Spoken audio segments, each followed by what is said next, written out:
Good afternoon, Britain. It's 38 minutes past 1. Now, activists Just Stop Oil have been booed by a West End audience after they ruined a Shakespeare play by storming the stage. 2 people have been arrested following the disruption and remain in custody. But let's take a look at this. They're rushing onto stage there. And that's Sigourney Weaver there, sitting there. Is it Sigourney Weaver? It's Sigourney Weaver's play.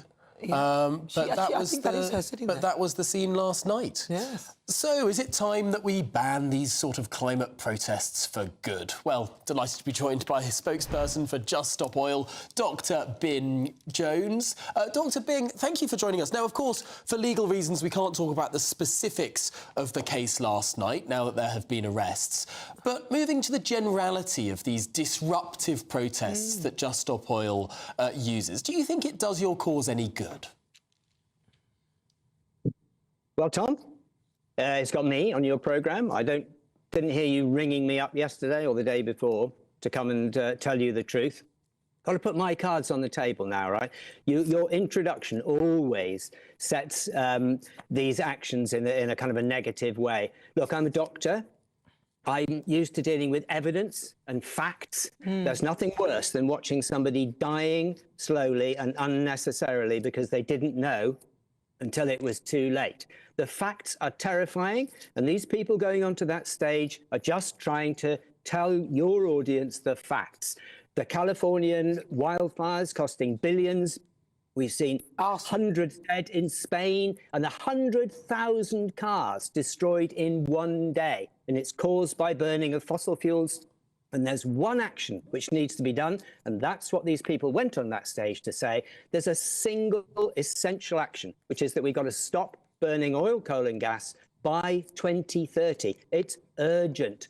Tom, Nana, it's urgent. Listen, Dr. Bing, look, come on. First of all, the Californian wildfires, you can put that narrative on it. The conditions were perfect, but a lot of people say there were arsonists there who kicked off a lot of that. Yes, it was an environment which it was easier to a tinderbox environment, but it, I've got to stop you. Let me finish. I could have stopped you, and I was prepared to, but I thought I'll let him finish. I'll be polite. So you do the same.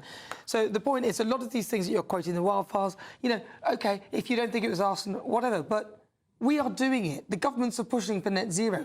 Everyone is heading towards this climate emergency that you guys are talking about. What more do you want to happen? You guys, you have got to grow up. There are things which are happening in the weather all the time. There are things which are happening which have never happened before. Those Californian wildfires were worse than any similar fires in the past. Valencia in Spain, it was the worst ever. There's only one thing that makes a difference. Residents of Chicago would say that there were worse fires in the 1860s. But can we get to a significant point here? The thing which makes it... Can I please finish? The thing which makes a difference between the worst ever, like yesterday, there was wind in Ireland. It was the worst ever.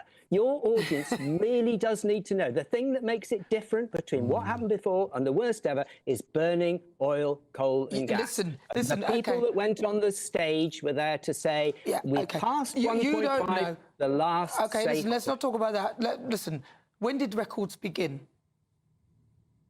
When did climate records begin? How many years ago?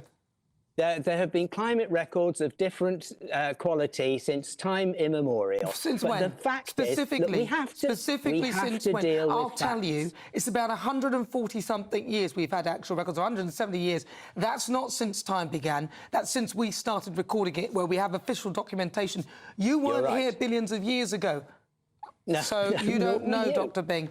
Listen, I've got to go. You, but no, I wasn't. That's why I'm not going to say that it's the worst ever fire ever or the worst wind ever, because I don't know, and neither do you. But Dr. Bing, we get your point. Your point is that more CO2 in the atmosphere means these destructive events are more likely to happen.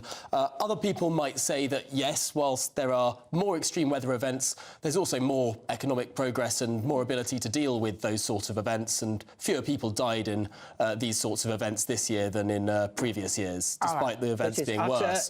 But Dr. Bing Jones, for now, I'm sure we'll have you back. And you know what? We will invite you back. I want you on my programme. You can talk to me and I'll give you time and I won't interrupt. And you won't have to disrupt the West End oil, theatre coal, and piece, gas. or you won't have to lie in a road or smash a window or do any of that, and we'll invite you on for the reasoned discussion without having to attach it. Without having to attach it to some arson or vandalism or whatever else that people might... Tom, I will look forward to it. All right, Thank you Dr. very Bingham, much don't for glue asking. your hands to anything as well when you come along. Thank you very much.